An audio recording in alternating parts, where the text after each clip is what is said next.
અને તેની પત્ની સુલેખા વીરપુર નામના રાજ્યમાં રહેતા હતા. તેમનો એક પુત્ર હતો, તેનું નામ અભય હતું. અભય બચપનથી જ મીઠું બોલતો હતો. તે તેના કુળમાં વિદ્યા શીખતો હતો. તે અસ્ત્ર શસ્ત્રમાં પારંગત હતો, માટે તેનું નામ એકલવ્ય પડ્યું. એકલવ્ય બહુ વિચારીને તેના પિતા પાસે જાય છે અને કહે છે કે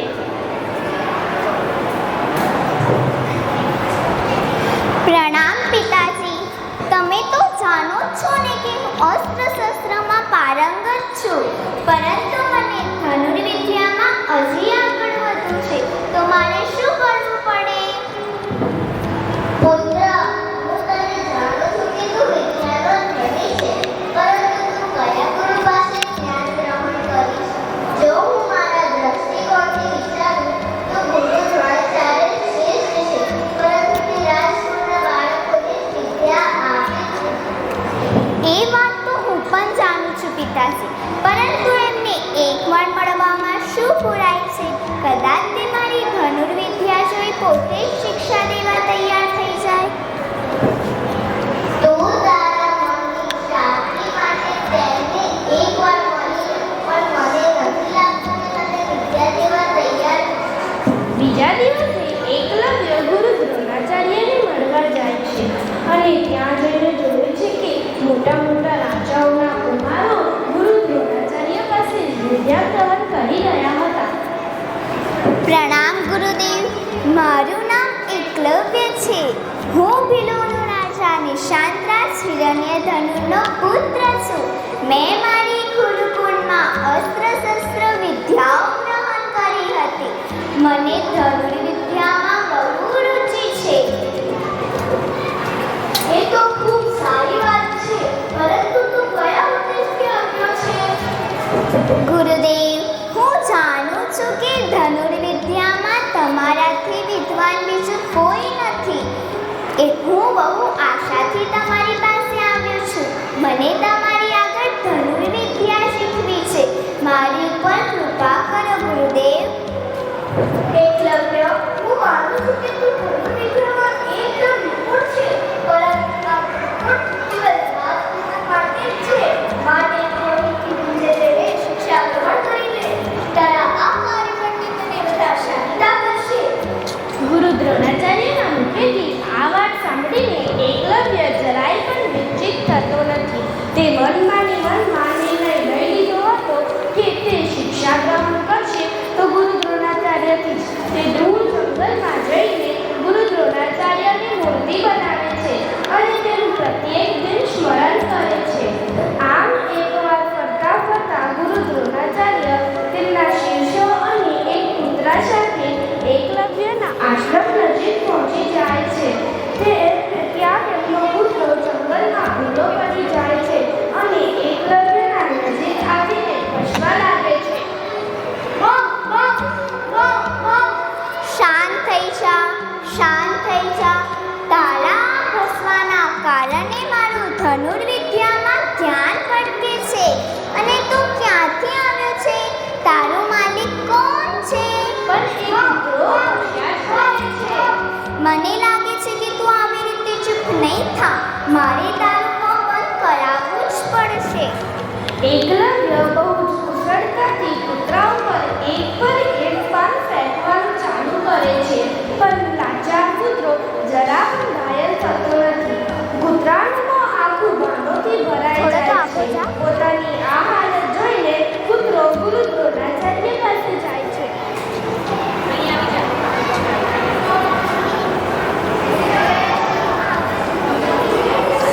અદ્ભુત કળા છે, જેને પણ આ કાર્ય કર્યું છે, કે આ કાર્યમાં નિપુણ છે, તેને આમાં સિદ્ધિ હાંસલ કરી છે. નિસંદેહ તેનું દરેક આસપાસ જ છે. તું મને તેની પાસે લઈ જા.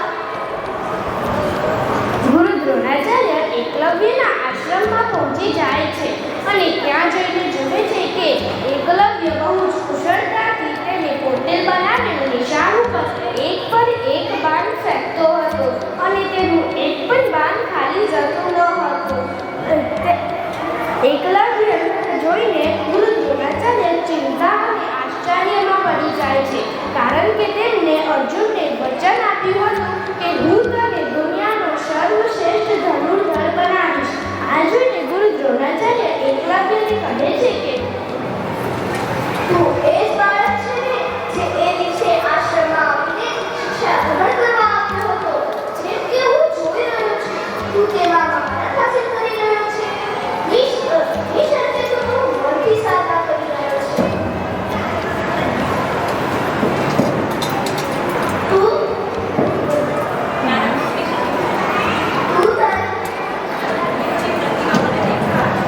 મને તારા ગુરુની પ્રતિમા દેખાડ. એકલવ્ય પોતે બનાવેલી પ્રતિમા પાસે લઈ જાય છે અને ત્યાં જઈને ગુરુ દ્રોણાચાર્ય પ્રતિમાને જોઈને કહે છે કે એ તો સત્ય છે કે ભૂમિના ગુરુવિદ્યા પ્રાપ્ત હોતી નથી, પરંતુ ભલે તે મારા આશ્રમમાં ગુરુવિદ્યા પ્રાપ્ત નથી કરી, પરંતુ તે મને તારો માનસ ગુરુ માનીને આ વિદ્યા શીખી છે.